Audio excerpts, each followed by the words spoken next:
Hi everyone. Today we're going to review some key points about power, conflict, and coalitions in organizations. As we've learned, the political frame views organizations as arenas in which different interest groups compete for power and scarce resources. Laswell notes that politics is about the distribution of resources. In other words, who gets what, when, and how. Scholars agree that the competition for scarce resources, as well as enduring differences among individuals and groups with regard to needs, perspectives, and values, inevitably leads to conflict. Rather than being viewed as a weakness, Bowman and Deal suggest that conflict not only is a normal aspect of organizational life, but also may be used to solve real problems and energize the organization to pursue change. Although Cotter contends that too many managers are either naive or cynical about organizational politics, he believes that effective managers can mobilize people in accomplishing meaningful goals and avoid descending into mediocrity characterized by bureaucratic infighting, parochial politics, and power struggles. Bowman and Deal argue persuasively that understanding organizations as coalitions, recognizing managers' sources of power, accepting the inevitability of conflict, and embracing negotiations in decision-making processes may enable managers and leaders to accomplish important organizational goals. Let's look at the assumptions of the political frame and several examples. First, organizations are coalitions composed of various individuals and interest groups. The NASA Space Shuttle program was part of a complex coalition of contractors, Congress, the White House, the military, and the media. Second, there are enduring differences among individuals and groups with respect to their values, preferences, beliefs, information, and perceptions of reality. NASA's desire for funding competed with political interests to lower taxes. Astronauts concerned for safety were in conflict with the contractor's interest in meeting ambitious flight schedules. Third, most of the important decisions in organizations involve the allocation of resources. Who gets what, when, and how. NASA and Morton Thiokol struggled to balance the need to delay the launch of the Challenger mission and the need to maintain constituent support that would ensure continued federal funding for the program. Fourth, because of scarce resources and enduring differences, conflict is central to organizational dynamics and power is the most important resource. Managers relied on their authority to override the engineers' concerns and recommended the launch. Fifth, organizational goals and decisions emerge from bargaining and negotiations among key players in organizational coalitions. Thiokol engineers attempted to bring the booster joint problem to the attention of managers for months, and management didn't want to discuss the problem because of fears of potential loss of credibility and a lucrative contract. We have found that the assumptions of the political frame provide a useful summary to help explain why organizations are political. Now let's look at organizations as coalitions. Academics and corporate managers often assume that organizations should have clear goals and a hierarchy of authority. Syatt and March, however, argue that organizations are coalitions rather than pyramids. In addition, Bowman and Deal observe that organizational goals are multiple and sometimes conflicting because they reflect bargaining involving multiple players with divergent public and private interests such as NASA's Challenger program and Russia's Gazprom Corporation. More than 40 years ago, Syatt and March rejected the traditional economic view of a firm as a unitary top-down entity with a singular view of maximizing profits. Instead, they offered a realistic understanding of how decisions actually get made and how organizational goals are defined. Both emerge out of a process of bargaining and negotiating among coalition members. This is a central tenet of the political frame. Political alliances and organizations form because members have interests in common and believe that they can accomplish more by working together than working individually. To accomplish their aims, they need power. Power is viewed differently in the structural, human resource, and political frames. Let's take a brief look at each. Structural theorists emphasize authority and the legitimate prerogative of managers to make binding decisions. They are viewed as being rational in that decisions are consistent with the purposes of the organization, are monitored to ensure that they are implemented, and subordinates are assessed to determine how well they're carried out. Human resource frame theorists emphasize empowerment, place limits on authority, and focus more on the influence process that enhance mutuality and collaboration. It's implicit that participation, openness, and collaboration will substitute for power. The political frame theorists view authority as one among many forms of power used to control as well as mobilize individuals and groups. Understanding the political dynamics of organizations is facilitated by the concept of authorities and partisans. Gamson discusses two major sources of political initiative: bottom-up, or the partisans, that rely on the mobilization of groups to assert their agendas, and top-down, that relies on authorities' capacity to influence subordinates. Let's take a look at each. Authorities are the targets of political influence, are the agents of social control, and maintain their formal position as long as they are either feared or respected by subordinates. If authorities are too evil or incompetent, partisans will risk to wrest the control from them. If partisans trust authority figures, they will accept and support them when they're under attack. Partisans. Any member of a coalition is a potential partisan and may exert bottom-up pressure on authorities.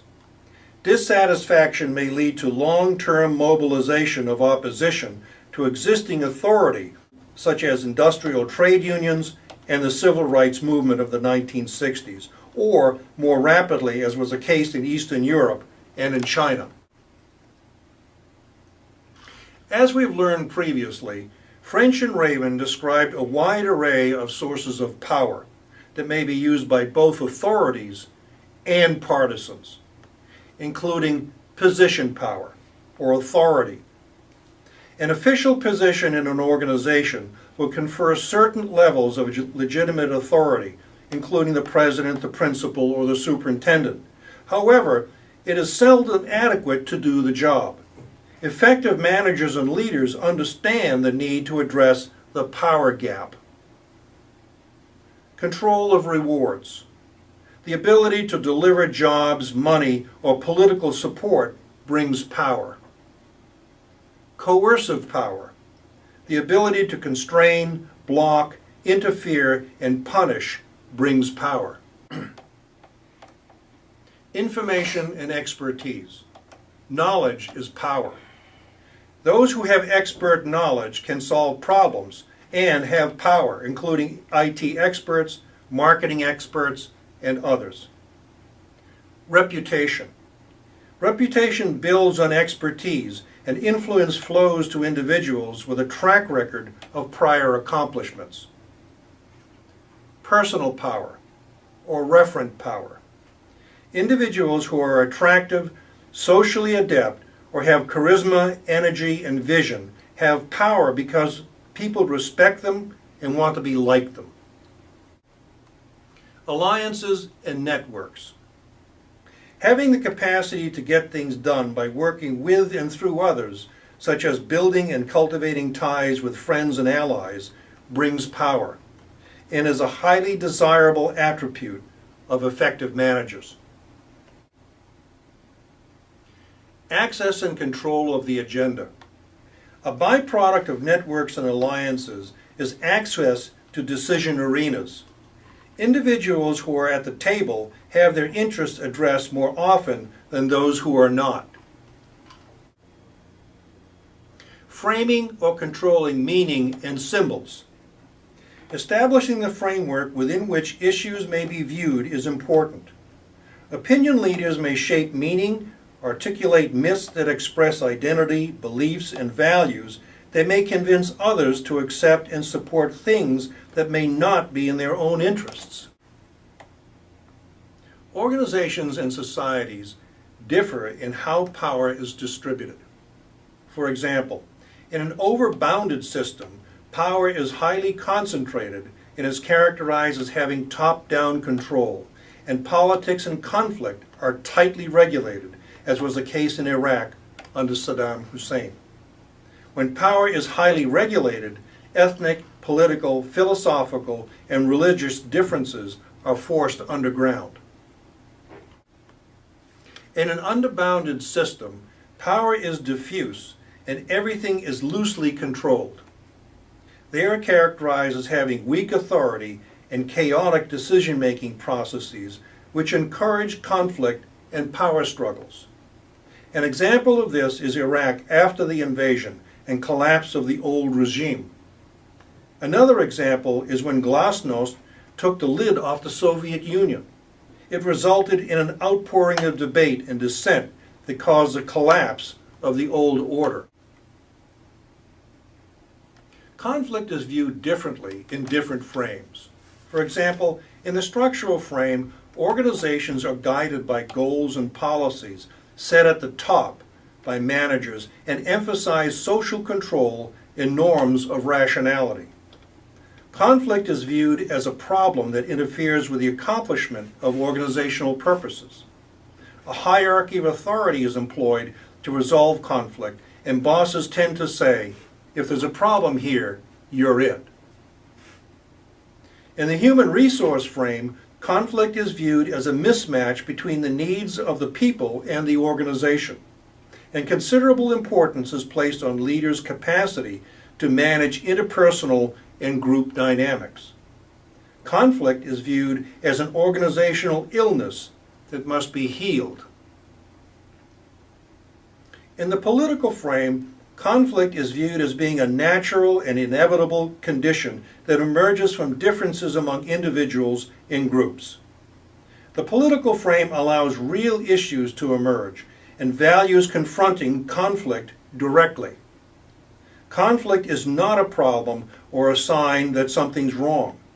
Suppressing real issues will cause them to appear in different forms and make them more difficult to identify and resolve. In sum, conflict shouldn't be suppressed or resolved, but rather managers need to develop strategies and tactics in how to work with it. As I noted previously, conflict is natural and inevitable. Conflict arises because individuals and groups compete for scarce resources. Individuals compete for jobs, money, titles, and prestige. And groups compete for resources and power, and interest groups vie for influence on policy decisions. In other words, conflict is a natural and inevitable byproduct of organizational life. The political frame places an emphasis on strategy and tactics in handling challenges to the status quo, as well as using conflict as a source of new ideas and innovation and social change. The political frame focuses on strategy and tactics. Organizations can have too much or too little conflict, and thus managers and leaders should learn to regulate its intensity depending on the situation. Badly managed conflict may be destructive and lead to infighting and power struggles, as was the case in the Challenger and Columbia cases. When conflict is handled well, it can stimulate creativity, innovation, and adaptive thinking. Now let's look at the forms of organizational conflict. Conflict typically occurs in the boundaries of groups or units. For example, horizontal conflict may occur in the boundary between departments or divisions, whereas vertical or hierarchical conflict may occur at the borders between levels of an organization. Cultural conflict may occur over differing values, traditions, beliefs, and views on gender, race, and lifestyles evident in the larger society. In addition, disputes may occur between management and worker cultures within the organization.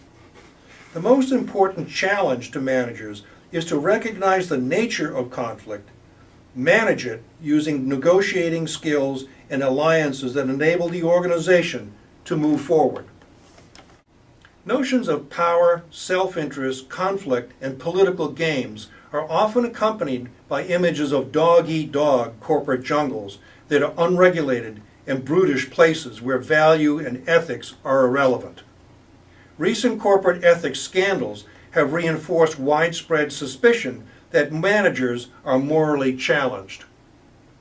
Managers often learn that getting ahead is a matter of personal credibility, which comes with doing what is socially and politically correct.